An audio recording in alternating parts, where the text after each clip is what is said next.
Oi, Roberto, boa tarde, como vai? Tudo. Desculpa, eu estava digitando aqui, mas não dava certo. Mas agora deu certo. No fim dá certo. Roberto, seja bem-vindo à live da BD. Essa live faz parte das comemorações pelos 40 anos da entidade. Eu só quero lembrar aqui, antes de a gente começar o nosso diálogo, que a BD está com uma programação especial por conta desse aniversário. Uma das coisas importantes é o ABD Design Awards, justamente um concurso de design de interiores, e que está com inscrições abertas até o dia 27 de agosto, ou seja, dá tempo ainda de se inscrever. O regulamento do concurso está no site www.abddesignawards.com.br. Muito bem, Roberto. O nosso tema aqui é design de interiores entre culturas e você tem muito a nos contar. Tenho, acredito que sim. Muito obrigado pelo convite. Certo, Eu muito certo. Acho que Eu que agradeço. Eu que agradeço você ter aceito. Roberto, você nasceu em Buenos Aires, que é uma cidade tida como a mais europeia da América do Sul. E você tem uma experiência pessoal, uma história de família muito interessante, muito curiosa, que eu vi, que é do seu bisavô, oficial da Armada Argentina. Conta um pouquinho dessa história pra gente. bem, o pai do meu pai era oficial da Armada Argentina e era engenheiro naval. Acho que vem daí o meu grande amor por. Ele falava muito bem inglês e ele foi encarregado de acompanhar a construção de vários navios da esquadra da Armada Argentina em diversos lugares, em La Spezia, em Itália, em Londres, na Inglaterra, e ele ia carregando a família inteira. Ele ficou na última vez, acho que uns 3 anos na Inglaterra, e foi a última viagem antes da Primeira Guerra Mundial. Aí, quando ele voltou da Inglaterra, ele não voltou sozinho, voltou com um filho e com uma casa comprada na Inglaterra, casa mesmo, tijolo, janela, torneiras, azulejos, etc. E a mobília também é comprada em Paris. Não entenda que isso não era certo. O menos rico, mais ou menos nobre, é como era a época. Era muito frequente, contando agora, como acontecimento na República Argentina. Não era assim tão uau, mas tudo bem. Isso gerou uma casa na qual o meu avô foi criado, e quando ele foi na Inglaterra, ele tinha acho que os 7 anos. Depois meu pai e meu tio foram criados, e meu irmão e eu. Isto foi uma casa que pertenceu à família durante muito tempo. Ou Tá? seja, a casa familiar, a casa, ela tem muitas memórias, não? E tem muitas coisas que foram significativas na sua formação também? Bom, eu quero acreditar que sim. Eu passei a minha infância muito dentro, não somente daquela casa, assim, casa do lado, que foi uma casa construída nos anos 30 já para a minha tia. Então, houve uma consciência familiar sobre design de interiores, sobre arquitetura. Eu convivo com um legado europeu que é impossível de negar, certo? Isto é, eu tenho uma família dividida em duas partes muito complicadas, especialmente durante a Segunda Guerra, mas durante a Guerra também, é claro. Eu faço parte de uma família que tem uma metade germanófica e uma metade anglófica. Então, isso obviamente, reuniões familiares geravam sempre atrito,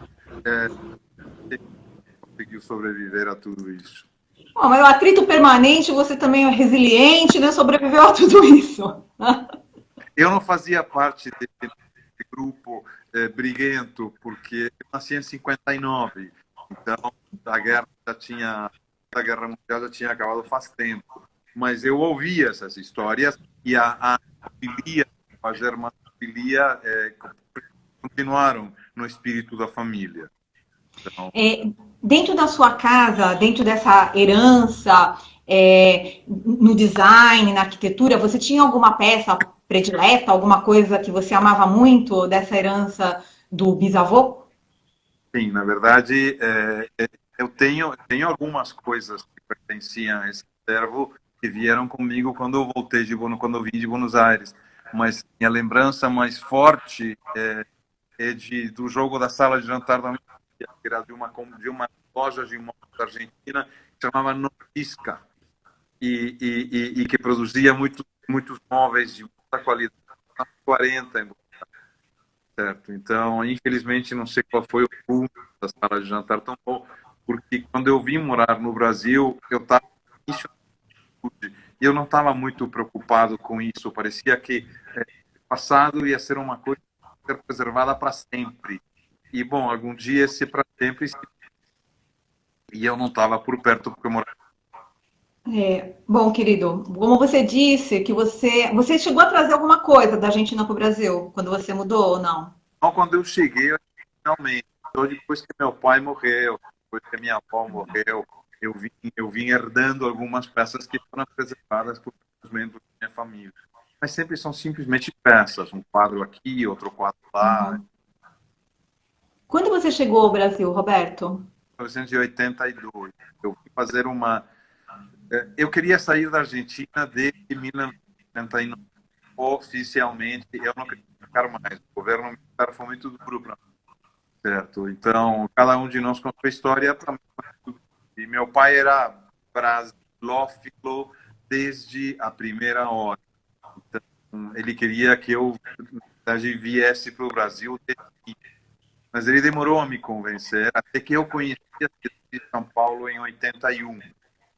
A minha primeira viagem para São Paulo foi significativa, porque foi a partir desse momento que eu descobri que era de fato aqui que eu queria.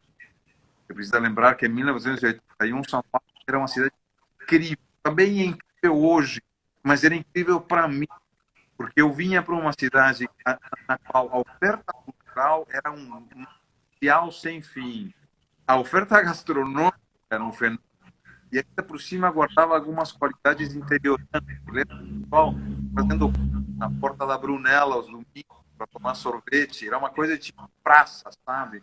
Então, os meus colegas de faculdade faziam isso, eu ia atrás e me parecia, porque tinha com uma certa qualidade interiorana, o que deixava São Paulo, além de ser uma grande metrópole, muito atingível, acessível.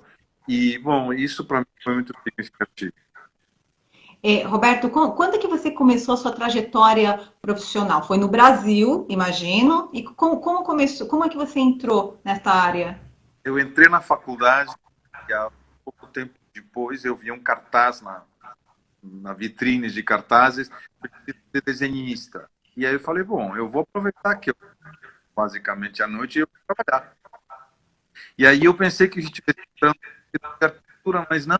Eu tive a feliz sorte de entrar no escritório da interiores mais importantes na época, que era o Alice Reed, o Toninho Noronha, eles eram só.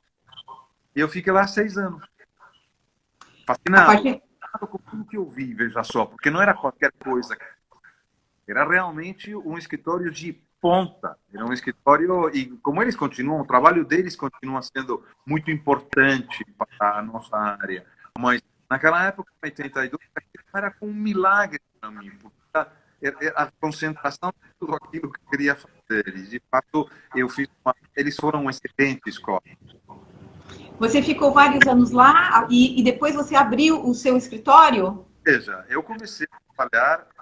Eu tive muita sorte. O meu primeiro colega do Mackenzie, que hoje é um dos arquitetos mais importantes da sua geração, ah, ah, tem, são 9 irmãos ao todo. Tá? Então, quando uma das irmãs foi casar, ele disse, você precisa fazer o apartamento da Lina e do Beto, porque eu não quero fazer interior. E você trabalha com isso. E aí eu aceitei, e esse foi o meu primeiro trabalho. Eu ainda trabalhava no escritório da Clarice e do, mas eu usava os horários do almoço, no final de semana e todas as noites para trabalhar. Então, isso eu tive minha primeira experiência. Eu tenho 88, para milagre, começou a ficar tão importante que eu tive que abrir o meu próprio escritório. Eu já tinha clientela dos anos de 86, tinha 2. Meu primeiro trabalho foi publicado em 86, em casa, que foi justamente esse apartamento. Roberto, agora você já realizou vários trabalhos no exterior também, né? E para que lugares? Bom, é toda uma questão de network, na verdade. Claro que temos que esse network se forma também a partir da comunhão estética com o que eu faço, mas todo o trabalho feito no exterior sempre foi ou para brasileiros ou para argentinos. Isso é, seja a parte de um ou de outro, aquilo que eu preservei da sociedade ou aquilo que eu tenho em São Paulo. Eu fiz algumas coisas em Buenos Aires, família, amigos. Eu fiz trabalhos nos Estados Unidos, em Portland, Oregon, lugar distante, mas uma das irmãs daquele social que me conseguiu meu primeiro trabalho morava lá com o marido. Então, eles me trataram para fazer a casa deles. Casa que eu fiz pelo fax e pelo correio. Isso é pergunta se não falando do século passado. Aí, depois eu fui para o apartamento de Nova York, apartamento brasileiro de Miami, fiz a casa de um argentino em Londres, fiz a casa de um brasileiro na Suíça, em Lausanne, e fiz outra em Saint-Tropez, na França. Bom, você disse que esses trabalhos foram todos ou para brasileiros ou para argentinos, mas eles moram em outros contextos. Eles queriam alguma coisa que fosse diferente culturalmente, ou queriam coisas mais próximas do que conheciam do Brasil ou da Argentina? Não, veja só, eu acho que tem o universo é muito diverso e cada uma dessas pessoas tem um universo estético que lhe é próprio, tá? A contratação contratar Roberto Negrete para desenvolver projetos para otimizar o espaço em questão, para viver melhor, para ter uma casa mais agradável, certo? Atender as necessidades básicas deles. Não há em nenhum desses clientes nenhum repertório que identifique uma nacionalidade, tá? Porque seria até uma pequena parte de pensar que existe algo básico e puro que identifique a nossa nacionalidade, a não ser que sejam elementos que se trazem de um passado. E o meu trabalho é basicamente adaptar a arquitetura à melhor forma de viver dentro dela. E eu não tenho que identifique uma nação ou outra, certo? Eu acho que é muito daquilo que se chama estilo internacional, estilo internacional, certo? Onde tudo é bastante parecido. Não existe, existem sim formas de viver diferentes. Então, em Londres não tem quarto de empregada, mas também não. O washer and dryer, ou seja, a máquina de lavar e secar em outro pavimento, em outro lugar, não é dentro de casa. Hoje se faz muito isso aqui, tá? Mas eu sinto que, na verdade, eles têm a roupa branca de molho, mas não existe isso. Você estava falando que há aspectos que são iguais em qualquer lugar do mundo, mas que há particularidades. Você citou algumas, né? Que no Brasil há quarto de empregada, em outros lugares não há. Tem lugares que tem lavanderia, outros não há. Você acha que existe, isso são particularidades, não? Mas você acha que existe uma globalização no design de interiores? Mas é claro, certo, veja só, é tão simples como ter uma feira em Paris ou uma feira em Milão que lança um tecido de uma cor específica, as anilinas dessa produção tingem o planeta Terra e mesmo não comprando móveis importados, eu vou a uma loja no Brasil que vai me oferecer a mesma cor que se usa fora do país. Não é uma qualidade nacional, Brasil, nós olhando para a Europa. Não, isso é mundial. Isso é, se eu for para Nova York, eu consigo comprar os mesmos tecidos que eu compro na Europa ou que compro na América Latina. Haverá certos produtos muito específicos. Então, tem alguma estampa 100% nacional, como as da arte nativa, Delhi, certo? Ou alguma estampa muito específica, como as da Entreposto, certo? Mas, em linhas gerais, que eu encontro é uma normatização. Isto é, eu faço um bairro na Inglaterra, no Brasil e na Argentina, certo? Então, é tudo muito semelhante. Mas não é nada de errado. eu acho que isso é uma comunidade, como foi na casa da minha avó, na casa da minha bisavó. Isto é, ela foi comprada na Inglaterra, construída em Buenos Aires com elementos ingleses, e nós estamos falando do início do século XX, certo? Era muito normal, no final do século XIX, comprar quase toda a mobília vinda de fora. Somente no início do século XX, eu começo a se posicionar com a produção. Mas lembre-se que tempo antes, certo? A lã das ovelhas ia para a Inglaterra e estava transformada em tecido cachemira, certo?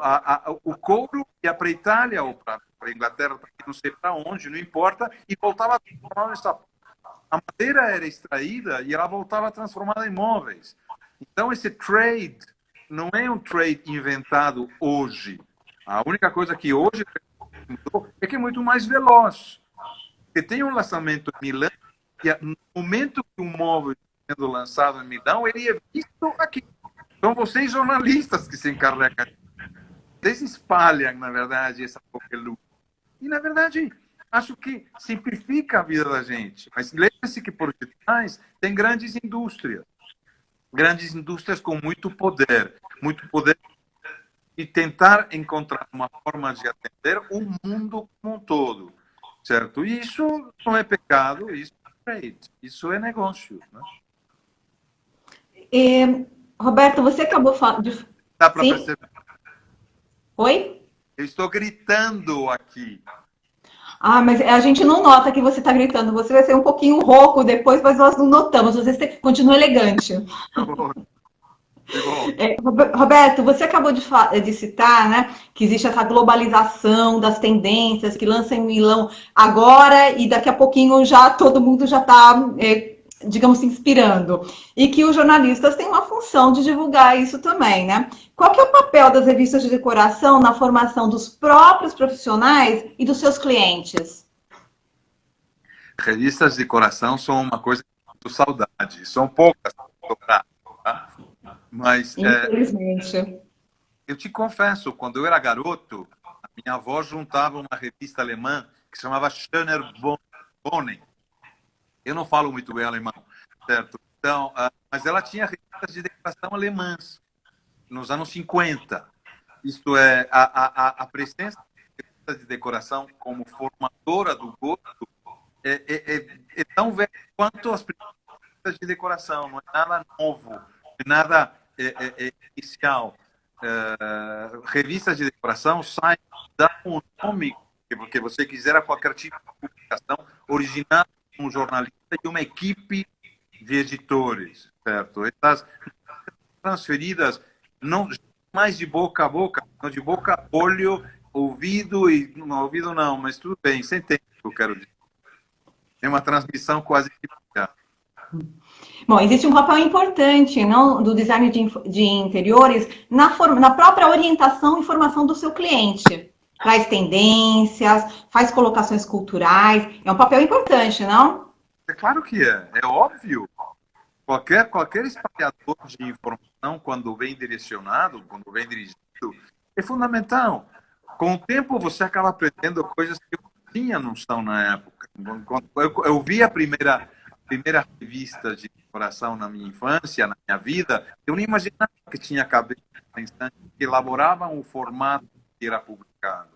Com o tempo, eu passei a observar que as equipes literais trabalhavam todas para o produto final, certo? E esse produto final tinha mais uma cara e mais outra. Qual é o segredo dessa variedade que sempre teve e que ainda tem, só que com canais?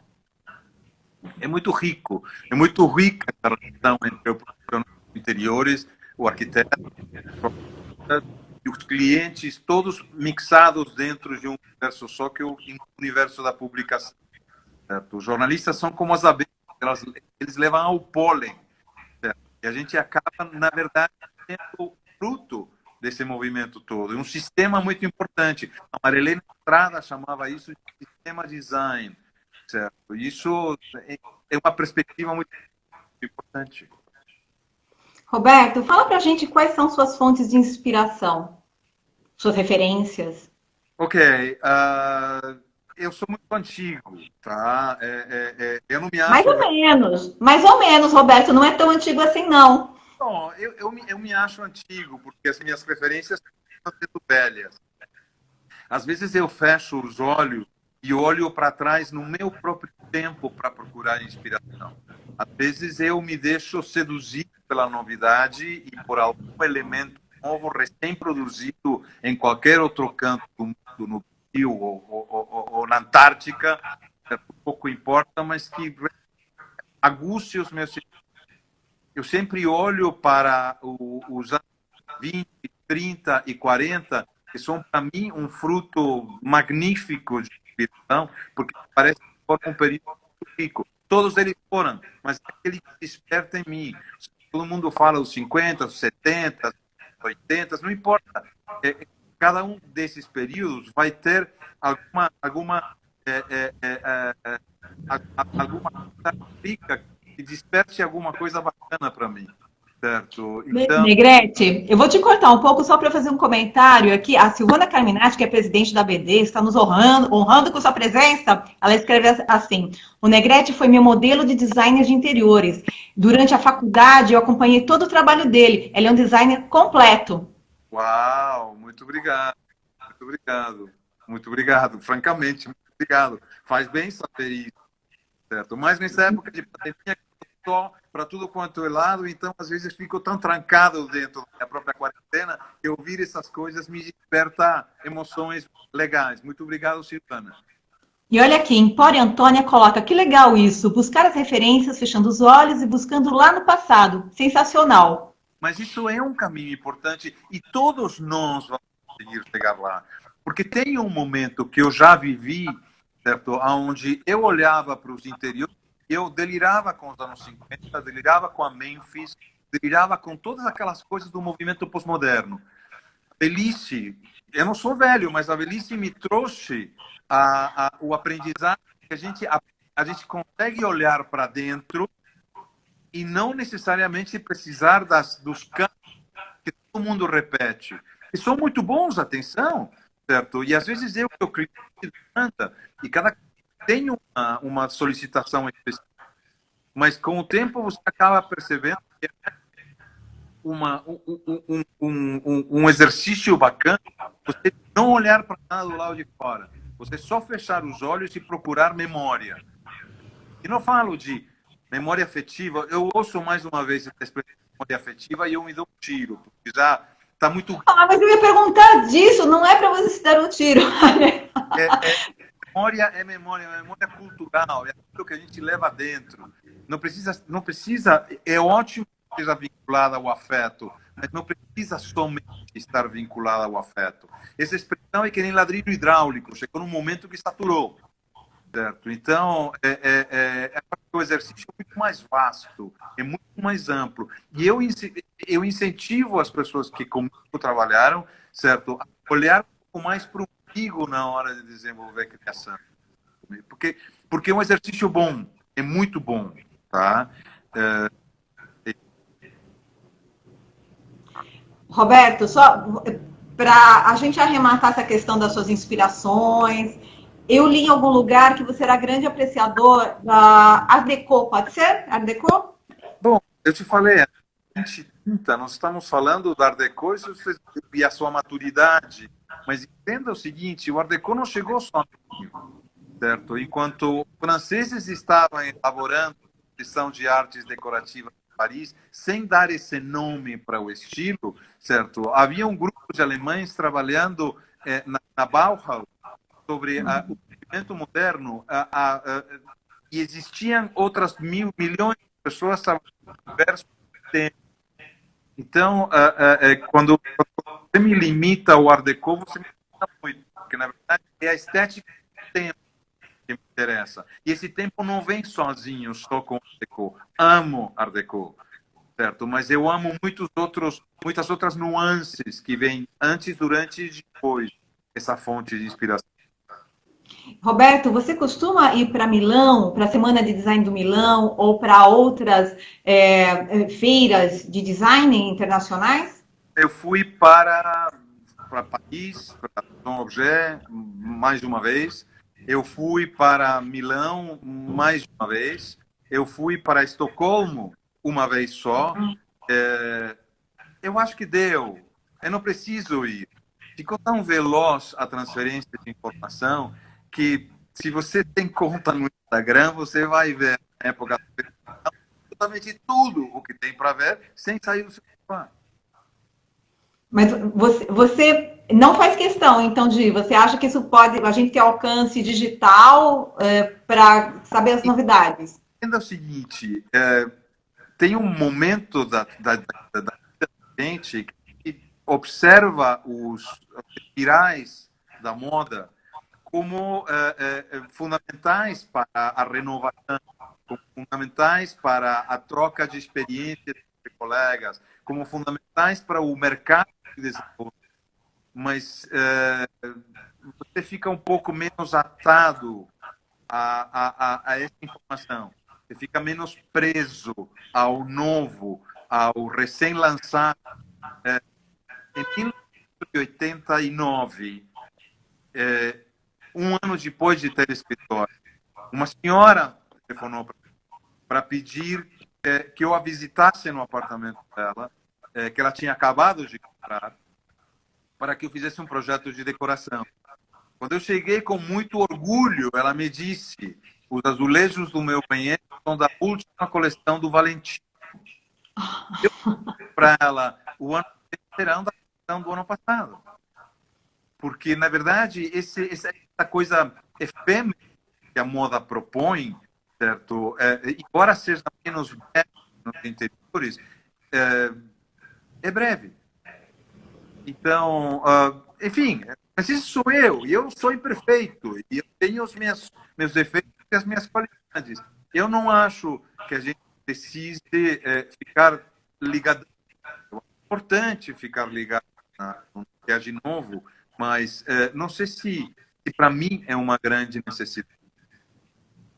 Roberto, você acompanha o cenário argentino de interiores, de design? Não, Não? eu recebo muita informação de um grupo muito legal da Dara, certo? Que é o equivalente à BD em Buenos Aires, na Argentina. Tá? Eles são muito competentes, eles são tão proativos quanto a BD certo? Mas eu não consigo absorver toda essa informação. Tem uma conta no Instagram de uns caras que eu admiro muito, certo? E eles publicam posts quilométricos. E eu morro de vontade de ler todos, mas não dá. E uma vez eu escrevi, certo? Não consigo ler. Você se escreve muito. É maravilhoso que você se escreve. Mas haja energia. Você não tem noção, foi a resposta de um deles. O que é escrever tudo isso? Esses caras não dormem. São maravilhosos. Maravilhosos. Mas eles não devem dormir. Porque não é possível que tenha tempo de postar tanta informação e tanta informação coerente. Veja só, eu admiro, mas tem vezes que eu faço e digo, puta, não posso ler. E não dá, às vezes não dá. É muita coisa. Isso dá uma certa raiva também, né? Tem muita informação, você não consegue absorver tanta coisa. Está se perdendo algo, isso é um pecado, um crime, mas é como é a vida, né? Roberto, você saberia citar alguns profissionais do exterior que você acha que são referência hoje em dia em interiores? Pode ser designers também, não precisa ser designer de interior, pode ser designer. Eu deixei de acompanhar a crista da onda, veja só. Eu deixei de acompanhar. Então, eu tive contato com alguns colegas. Quem sou eu para chamar, por exemplo, André, colega? Mas eu tive a sorte incrível de encontrar com ela mais de uma vez. E encontrar com ela mais de uma vez de forma intensa, isto é, a gente conviver, de sair para jantar em muitas oportunidades, foi para mim um aprendizado, tudo que ela me trouxe. Mas o que ela me trouxe não estava vinculado ao design. Falava de literatura, a gente falava de pintura, eu devo coisas a ela e provavelmente não deveria coisas que Deus a tenha porque ela não está mais entre nós, certo? Ou seja, eu tive alguma chance fortíssima de partilhar a mesa com Ilse Crawford, por exemplo. Me parece que uma mulher genial, uma profissional completa. Ela escreve, ela é jornalista, ela faz interior, ela fala sobre estilo de vida. É realmente muito importante. Assim como muito importante tem sido outros profissionais. Eu não sigo a carreira de ninguém compra de falar, putz, eu gosto dessa pessoa. Não. Eu não compro revistas estrangeiras há muito tempo, porque eu não consumo mais revistas. Não sei por quê. Eu fiquei olhando para o meu umbigo. É ruim isso, né? Mas sou eu. Roberto, deixa eu te pegar um outro gancho, né? A arquitetura, especialmente nos imóveis mais antigos, elas, como acontece na Europa, elas têm uma grande. A arquitetura tem influência no design de interiores? Veja só, não existe uma realidade única. Você pode ver um palazzo francês, sei lá, italiano, não importa, totalmente transformado com mobília muito moderna. Existem diversos profissionais com diversos enfoques. No meu caso específico, a arquitetura fala tão alto, que eu sou capaz de trabalhar olhando somente para a arquitetura e para a necessidade do meu cliente. Eu tiro a minha roupa e me apresento nu, me apresento humilde perante uma arquitetura que sabe falar comigo.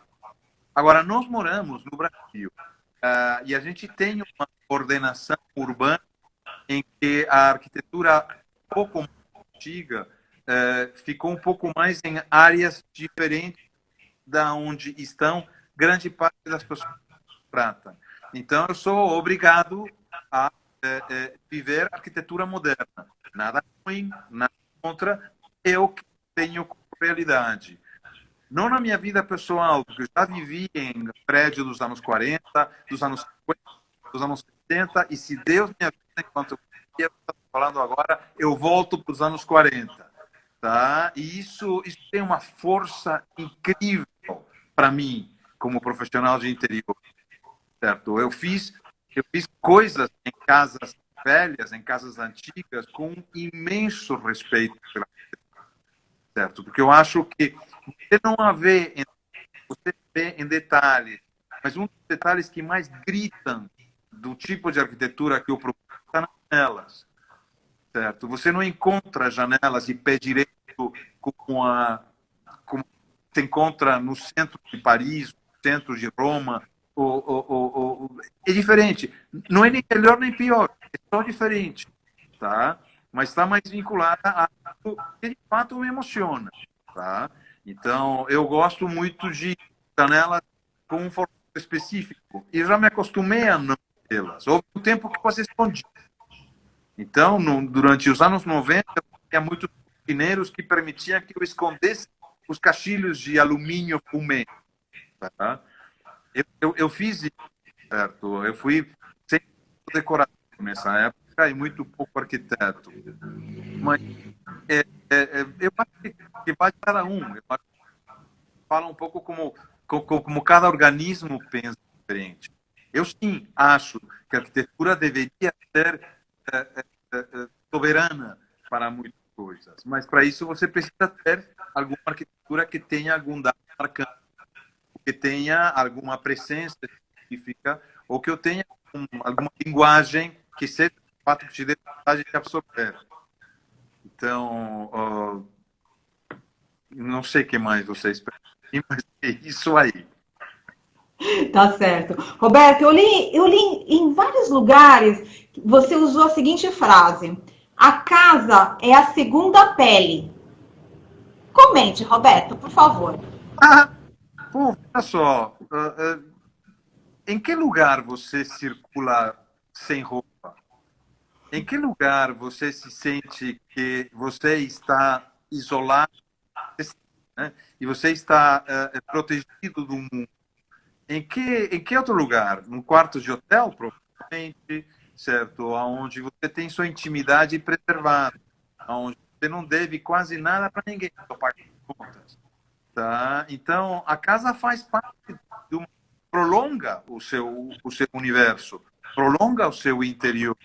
Então, é natural que chamar de segunda pele tem algum vínculo com isso.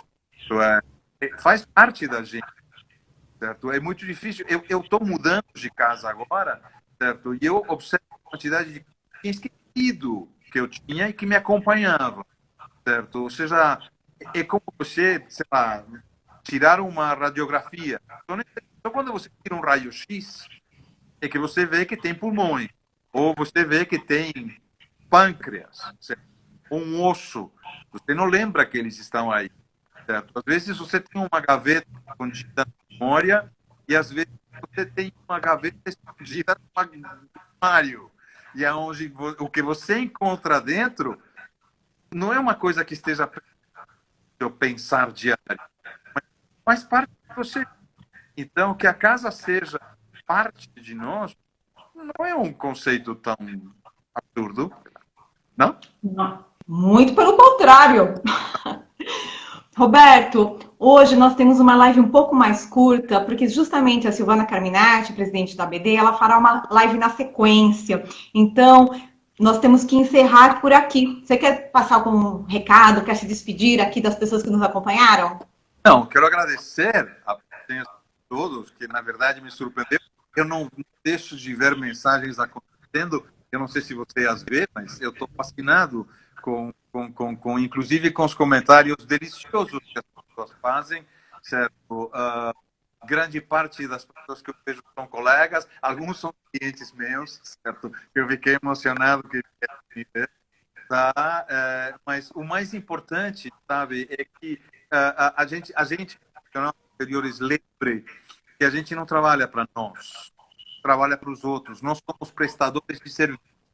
A nossa obrigação é criar essa felicidade, criar esse bem-estar, criar essa identidade. A gente tem que funcionar como uma coisa muito adaptável, sem ser definitório, porque acho que cada universo é um diferente, e cada família, cada comandante e cada profissional tem seu status que ele é específico. Eu acho que esse trabalho junto do sistema, design como um todo, da indústria, do jornalismo, do cliente final e do profissional de interiores, esse modo de operar, certo, define como será o futuro da raça humana. Uma casa agradável vai provavelmente ajudar a que crianças que se desenvolvem nela guardem a memória que são muito bacanas. Eu digo isso por experiência própria, certo? Então, força para os colegas e vamos nessa. Muito bem. Roberto, muito obrigada pela sua presença, obrigada por vir conosco, seus pensamentos e suas lembranças. Obrigada, até sempre. Quem está nos assistindo, muito obrigada por estarem aqui, por fazer esses comentários deliciosos, como disse o Roberto, e até a próxima semana, até a próxima live da BD. Até logo. Tchau, obrigado. Tchau.